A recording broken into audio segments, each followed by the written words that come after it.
Hello and welcome to Just Pauses. Have you, in your life so far, found somebody completely similar to you? Guess not.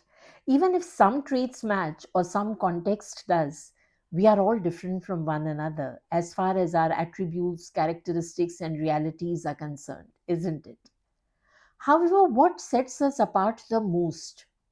If just one factor has to be singled out as the most important one, which sets us apart most distinctly, one thing which defines us, defines our lives, then that one factor will be our reactions. It is all about how we react, whether our reactions to cockroaches, or to a sudden spell of rain, or to a certain melody, or to the criticism of our skills, or to menopause, or to deficits and denials, or to aging or sicknesses. Our different reactions define us. Don't you think so? Even in relationships, which we all have and which play the most crucial role in our lives, the quality of our bonds depends on how we react. There are some of us who never lose sight of how precious their bonds are, and they react with reciprocal love and care. But a few others are suspicious as to why are they being loved so much. Some remain ridden with insecurities. Some become arrogant on receiving too much love and attention. Some take it all for granted and remain indifferent, while there are many who fail to even notice that they are being cared for. Whether bonds between siblings or between spouses or between any two people, the reactions of one or both set the ball rolling. Relations may nosedive and become ugly, or may reach the pinnacle, or be just steady and stable. For instance, once a husband said to his wife, "I was a fool when I married you." And the wife smiled and calmly replied, "I know, but I was in love and I didn't notice." Now, some other wife would have reacted differently to that, and the outcome would have been different. Countless people who are abused, humiliated, and even betrayed in relationships, they react differently when undergoing any of the above. Some go on accepting it all patiently as if there is nothing untoward. A few bear it all in the hope that the abuse will stop one day. Many others fight it out and give a befitting reply to the abuser, while many others just walk out in dignity from those abusive relationships. Our bags are mixed. Our personalities, however, turn out to be distinct: anxious or bitter, optimistic and empathetic, or sadistic and unkind, based on how we react when the contents of this mixed bag are gradually emptied out. And one interesting truth is that while our reactions define everything all around and all about us, we do not even have to always react.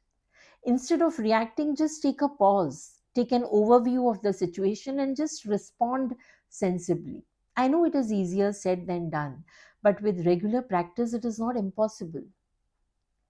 There is this story, and I apologize once again for not knowing and hence not mentioning the source, but here it goes. Once there was a Zen master who was known for his profound wisdom. A young student approached him one day and sought his help in understanding the difference between responding in situations versus reacting to them. In all humility, the young student requested the master to teach him the secret of understanding this difference. The master smiled and led the young learner into the garden. It was snowing heavily, and they stood before a small, wrinkled plum tree. "Observe the branches of this tree," the master instructed. The student was confused. What will I learn by just watching the branches of a tree? He wondered in his mind. The branches began to be laden with snow, and the delicate branches were weighing heavily underneath. They began to bend lower and lower. This young student was concerned, and he thought that the branches were about to snap any moment. He wanted to lurch forward and knock off the snow from the branches, but he had been instructed to just watch by the master. Sensing his anxiety, the master whispered to him, "Wait," and gently placed a hand on his shoulder. As they both kept watching, the branches bent lower still, And all of a sudden, they saw that for one branch, when the weight of the snow became too much, there was a soft sound and the snow slid to the ground in a single heavy clump. Released from the burden, the branch sprang back up to its original upright position, light and free. Over the next few moments, the same thing happened to another branch, then another. Each time the tree did not fight the snow. It simply allowed it to accumulate until the weight of the snow caused the problem to solve itself. The master turned to the young learner, who looked astonished, and the master said, "There is your secret. The plum tree does not resist the snow falling on its branches, nor does it desperately try to shake it off. It yields, knowing its strength lies not in rigidity but in flexibility and the wisdom of time. When the burden becomes too heavy, it lets go naturally and returns to its original strength." The learner let out a sigh, for his mind now clearly understood that reacting to situations never led to lasting solutions.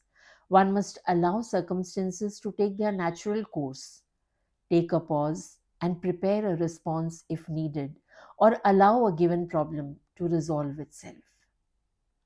The story ends here. Yes, some do respond to everything that life hands them down very thoughtfully, while a large majority just reacts and often recklessly.